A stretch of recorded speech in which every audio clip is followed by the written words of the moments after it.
Halo, apa kabar teman-teman? Semoga kabar baik ya. Baiklah, di sini kami akan menjelaskan konversi biomasa menjadi biogas. Sebelum itu, perkenalkan nama kelompok kami. Esti Juliana Silitoma, Karisa Alif Dewanti, dan Resvina Adela Tarigan dari kelas Tibet. Sebelum itu, teman-teman tahu belum biogas itu apa? Nah, biogas adalah gas yang dapat dihasilkan dari fermentasi feses atau kotoran ternak, misalnya sapi, kerbau, babi, kambing, ayam, dan lain-lain, dalam suatu ruangan yang disebut digester secara anaerobik. Apa saja sih bahan yang dapat digunakan untuk menjadi biogas? Adapun bahan utama yang bisa digunakan adalah kotoran hewan seperti kotoran sapi, ayam, burung, dan bahkan kotoran manusia juga bisa loh. Selain itu, kita bisa memanfaatkan limbah rumah tangga sebagai bahan utama dalam pembuatan biogas, seperti limbah sayuran dan buah-buahan. Di sini saya akan menjelaskan tahap atau proses pembuatan biogas dari biomasa. Kita bisa memanfaatkan kotoran hewan dan kotoran manusia sebagai bahan utama dan dimasukkan ke dalam inlet yang kemudian kita isi air 1:1, yang kemudian kotoran tersebut akan masuk ke dalam digester dan akan difermentasikan kurang lebih selama 14-21 hari.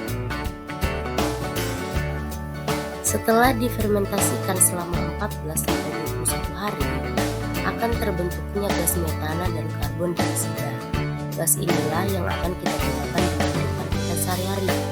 Kemudian, kotoran yang tadi dimasukkan akan keluar dengan sendiri ke dalam bioslari ketika kotoran yang baru dimasukkan ke dalam inlet. Nah, bioslari tersebut bisa kita gunakan sebagai kompos atau pupuk yang akan menyuburkan tanaman di sekitar kita. Dari rangkaian proses tersebut, gas yang kemungkinan akan kita dapat dalam satu kali pemasukan akan menghasilkan 3-5 kg gas. Dari gas tersebut bisa kita gunakan untuk memasak, bahkan untuk listrik, seperti penanak nasi. Nah, teman-teman tahu belum kalau biodigester ada beberapa? Yang pertama adalah biodigester plastik. Secara ekonomi, biodigester plastik ini sangat terjangkau dalam pembuatannya, sehingga memungkinkan pembuatan dalam jumlah yang banyak. Namun, biodigester jenis plastik ini jika terjadi kebocoran pada suatu bagian dari biodigester, tidak bisa diperbaiki lagi loh, sehingga harus membuat yang baru. Selain dari segi ekonomi, biodigester plastik ini juga cukup praktis dalam pembuatannya dan cukup bagus dalam menghasilkan gas metana, sehingga jenis ini disarankan dalam skala kecil saja atau skala lab. Nah, yang kedua adalah biodigester dengan jenis fixed dome. Umumnya banyak digunakan.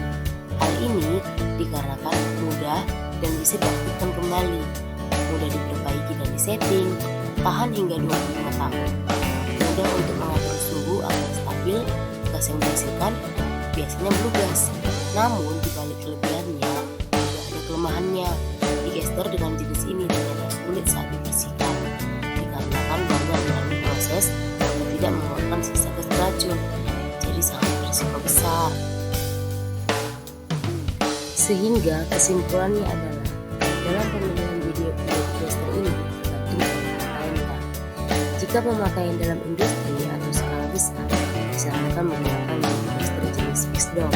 Tetapi jika mempunyai dana yang minim dan skala lab, diperbolehkan menggunakan biodigester plastik.